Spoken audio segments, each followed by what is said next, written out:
Hello everyone, traders அனைவருக்கும் வணக்கம். இந்த வாரம் நிஃப்டி அண்ட் பேங்க் நிஃப்டி கமாடிட்டியில் கோல்டு அண்ட் க்ரூட் ஆயிலினுடைய அனாலிசிஸை பற்றி பார்க்கலாம். நிஃப்டியை பொறுத்தளவுக்கு கடந்த கிட்டத்தட்ட ஒரு 10 டேஸாகவே தொடர்ச்சியாக ஃபால் ஆன மார்க்கெட் இப்போது ரிவர்சல் ஆகிருக்கு. இந்த இடத்துல நிறைய பேர் ஃபியர் ஆகிருப்பாங்க. மார்க்கெட் ஒரு சைட்வேஸ் மார்க்கெட்டு தான், திரும்பவும் பவுன்ஸ் பேக் ஆகும் அப்படிங்கிறது தான் பார்த்தோம். இது பர்ஃபெக்டாக பவுன்ஸ் பேக் ஆனது, பர்ஃபெக்டாக ரெஸ்பாண்ட் பண்ணது ஃபஸ்ட்டு பேங்க் நிஃப்டி. இப்போ செகண்டரியாக நிஃப்டி பவுன்ஸ் பேக் ஆகுது. டுவர்ட்ஸ் இது நெக்ஸ்ட் எவ்வளோ தூரம் வரைக்கும் பவுன்ஸ் பேக் ஆகலாம்? இப்போ சைட்வேஸ் மார்க்கெட்டாக ட்ரேட் ஆகிட்டு இருக்க இந்த லெவல், அதாவது 18,000 வரைக்குமே அப்சைடில் ரைஸ் ஆகலாம். இதில் நீங்கள் டைம் ஃப்ரேமை ரெடியூஸ் பண்ணி பார்த்தீங்கன்னா, நம்ம ஆல்ரெடி பார்த்துருந்தோம். லாஸ்ட் வீடியோவில் என்ன பார்த்தோம்? இந்த இடத்துல அப் டு 17,330 வரைக்கும் கூட வரலாம், மார்க்கெட் பவுன்ஸ் பேக் ஆகலாம். அப்போ தான் ஒரு பர்ஃபெக்டான ஒரு ரிவர்சல் பேட்டர்ன் நமக்கு கிடைக்கும் இந்த இடத்துல. ஸோ மார்க்கெட் ரிவர்சல் அப்படிங்கிறத கிளியராக ஐடென்டிஃபை பண்ணியாச்சு. ஒன்ஸ் இந்த ட்ரெண்ட் பிரேக் அவுட் ஆனாலே பை சைடில் இருக்கலாம் அப்படிங்கிறது தான் பார்த்தோம். மார்க்கெட் கேப் அப் ஆச்சு. என்றைக்கும் நான் கிளியராக மென்ஷன் பண்ணியிருந்தேன் நம்ம டெலிகிராம் குரூப்பில்.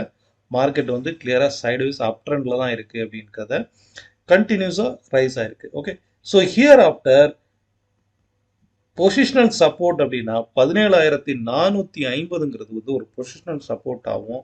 நெக்ஸ்ட் லெவல் இங்கிருந்து டுவோர்ட்ஸ் நெக்ஸ்ட் லெவலுங்கிறது 17,740 அண்ட் 17,820 வரைக்கும் அப்சைடில் போகிறதுக்கான வாய்ப்பு இருக்குது. இன்னும் நெக்ஸ்ட் ஒரு 1 or 2 டேஸில். நெக்ஸ்ட் இதனுடைய அப்பர் பவுண்ட்ரி இதுதான். இந்த கேப் ஃபில் ஆகும். ஓகே, ஸோ இந்த இடத்துல சஸ்டெயின் ஆகிட்டு இதுக்கு அடுத்து ஒன்ஸ் 17,800 இந்த லெவலில் ரீச் ஆகும்போது நெக்ஸ்ட் தான் நம்ம இந்த டே அனாலிசிஸை பார்க்கணும். ஸோ இந்த பிரேக் அவுட்டுக்கு உண்டான டார்கெட் லெவலுங்கிறது 17,810. ஓகே, ஒன்ஸ் 17,810 ரீச் ஆச்சு அப்படின்னா we have to wait another day time ஃப்ரேமில். நம்ம இந்த சார்ட்டை பார்க்கணும். டே டைம் ஃப்ரேமில் நெக்ஸ்ட்டு 18,000 ரீச் ஆகி இது பிரேக் அவுட் ஆனால் மட்டுமே ஒரு ஸ்ட்ராங் பிரேக் அவுட் நடக்கும் ஆப் சைடில். ஓவரால் மார்க்கெட் ரிவர்சல் பொசிஷன் நம்ம எக்ஸ்பெக்ட் பண்ணலாம். ஓகே, ஸோ அதாவது 41,820 41,830 இந்த ஜோன் ஒரு குரூஷியலான ஜோனாக ஆக்ட் ஆகும். ஓகே, ஒன்ஸ் இந்த லெவல் ரீச் ஆகும்போது நாளைக்கு ஒரு கேப் அப் ஆகிறதுக்கான வாய்ப்புகள்லாம் அதிகம். பிகாஸ் இன்டர்நேஷ்னல் மார்க்கெட்டில் பாசிட்டிவாக ட்ரேட் ஆகிட்டு இருக்குது. ஓகே, ஸோ ஒன்ஸ் 41,850 41,900 ரீச் ஆயிடுச்சுனாலே we have to check it out for this trend. Okay, இந்த ட்ரெண்டை டே வைஸாக இருக்கக்கூடிய இந்த ட்ரெண்டை செக் அவுட் பண்ணணும்.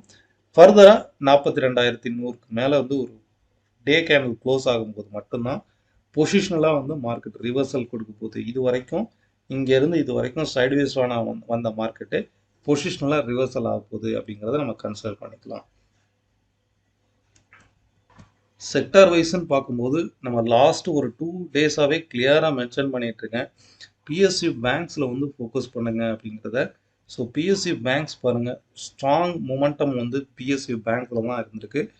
ஃப்ரைடே மட்டுமே கிட்டத்தட்ட 5% மேலே PSU banks public sector banks rice ஆயிருக்கு.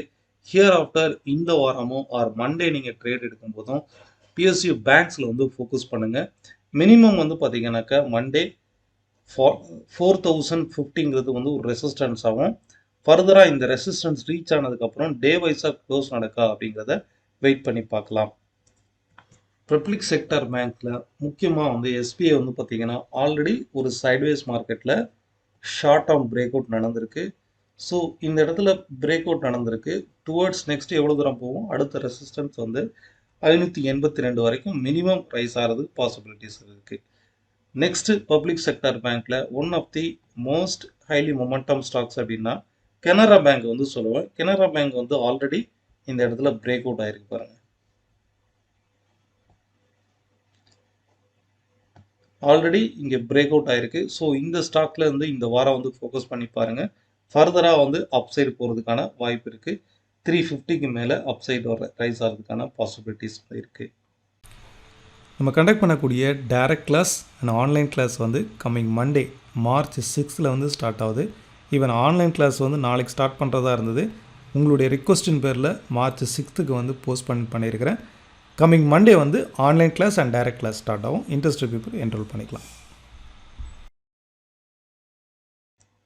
இதில் ரொம்பவே வீக்கான ஒரு செக்டார் அப்படின்னா ஃபார்மா செக்டார் தான் சொல்லுவேன். பிகாஸ் மார்க்கெட் இவ்வளோ தூரம் வந்து ரைஸ் ஆனால் கூட ஃபார்மா ஸ்டாக்ஸ் வந்து கொஞ்சம் கூட வந்து ரைஸ் ஆகலை. அதே டவுன் ட்ரெண்டில் தான் வந்து ட்ரேட் ஆகிட்டு இருக்கு. ஸோ ஃபார்மாவில் பை சைடு வந்து ஃபோக்கஸ் பண்ணாதீங்க இந்த வாரம். முக்கியமாக வந்து ஒரு நல்ல புல் பேக் ஆனது public sector bank, PSU banks. செகண்ட்னு பார்த்தீங்கன்னாக்க real estate stock, reality stocks நம்ம ஆல்ரெடி வந்து பார்த்துக்கிட்டு இருக்கோம். ரியாலிட்டி ஸ்டாக்ஸ் வந்து ஃப்ரம் தி பிகினிங்ல இருந்து பேங்க்ஸை விட ரியாலிட்டி ஸ்டாக்ஸ் தான் வந்து முதல்ல பிரேக் அவுட் ஆயிருக்கு. இந்த இடத்துல ரிவர்சல் ஆச்சு. ஸ்டில் இப்போ பிரேக் அவுட் ஆகிட்டு ட்ரேட் ஆகிட்டு இருக்கு. லைக் வந்து பூர்வங்கரா அண்ட் ஷோபா டெவலப்பர்ஸ், டிஎல்எஃப், இந்த மாதிரி ரியல் எஸ்டேட் ஸ்டாக்ஸை வந்து ஃபோக்கஸ் பண்ணி பாருங்க இந்த வாரம். மேபி இந்த இடத்துல ஒரு ஸ்மால் கரெக்ஷன் வந்தால் கூட பொசிஷனல் வைஸாக ரியல் எஸ்டேட் ஸ்டாக் வந்து சூஸ் பண்ணி பாருங்கள். உங்களுடைய வாட்ச் லிஸ்ட்டில் ஆட் பண்ணி பாருங்கள். ஓகே. அண்ட் கமாடிட்டியில் வந்து கோல்டு வந்து பற்றி பார்க்கலாம்.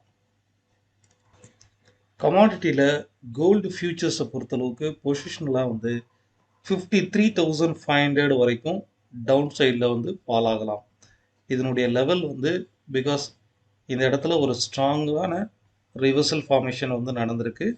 வென்எவர் இது அப்சைடில் போகும்போது ஒவ்வொரு முறையும் இந்த லெவல், அதாவது 56,475ங்கிறது ஒரு க்ரூஷியல் ரெசிஸ்டன்ஸாக ஆக்ட் ஆகும். ஓகே. ஃபர்தராக வந்து கீழே ஃபால் ஆகிறதுக்கு பாசிபிலிட்டிஸ் இருக்குது. செல்லான் ரைஸில் வந்து இருக்கலாம். டுவோர்ட்ஸ் 53,050, 54,000 வரைக்கும் கீழே ஃபால் ஆகிறதுக்கு தான் ஃபர்தராக சான்சஸ் வந்து இருக்குது. கோல்டை பொறுத்தளவுக்கு நமக்கு 57,500 எபோவில் ட்ரேட் ஆகும்போது மட்டுமே நம்ம பாசிட்டிவ் சைடை வந்து யோசிக்க வேண்டியிருக்கும். நெக்ஸ்ட் க்ரூட் ஆயிலை பொறுத்தளவுக்கு கிளியரான ரேஞ்ச் பவுண்ட் மார்க்கெட் தான். இந்த ரேஞ்சை வந்து இன்னும் உடைக்கவே இல்லை. கிட்டத்தட்ட ஒரு 3 மந்த்தாக இதில் தான் ட்ரேட் ஆகிட்டு இருக்கு. ஸோ நாளைக்கு இன்ட்ராடே பொறுத்தளவுக்கு ஒரு ஸ்ட்ராங்கான அப்சைடு போகிறதுக்கான வாய்ப்பு இருக்குது. இன்னைக்கு வந்து 6,500 ட்ரேட் ஆகுது. குறைஞ்சபட்சம் 6,590 வரைக்கும் அப்சைடில் ரைஸ் ஆகிறதுக்கான பாசிபிலிட்டிஸ் இருக்குது. வித்தின் ஒரு 1 or 2 டேஸில் க்ரூட் ஆயில் வந்து பாசிட்டிவ் ரீஜனில் இருக்கிறதுக்கான வாய்ப்புகள் தான் அதிகம். ஸோ இன்கேஸ் டவுன் சைடு வந்தால் கூட பை ஆன் டிப்ஸில் வந்து இருங்க. பிகாஸ் ஒரு ஸ்ட்ராங் அப்சைடு ரிவர்சல் கேண்டில் வந்து ஃபார்ம் ஆயிருக்கு. டுவர்ட்ஸ் 6,590 அண்ட் 6,670 வரைக்கும் அப்சைடில் போகிறதுக்கான வாய்ப்பு வந்து இருக்குது. ஸோ பை ஆன் டிப்ஸில் வந்து க்ரூட் ஆயில் வந்து இருக்கலாம். Thank you all of you. இதே போல் இன்னொரு வீடியோவில் பார்க்கலாம். நம்ம டெலிகிராம் சேனலை வந்து ஃபாலோ பண்ணி பாருங்கள்.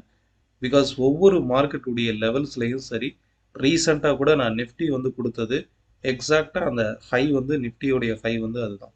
பேங்க் நிஃப்டியும் நான் சொன்னது தான் ஹை. அதுலேருந்து மார்க்கெட் கீழே ஃபால் ஆயிடுச்சு. ஓகே, ஃபாலோ பண்ணி பாருங்கள். Thank you all of you. Next வீடியோவில் பார்க்கலாம்.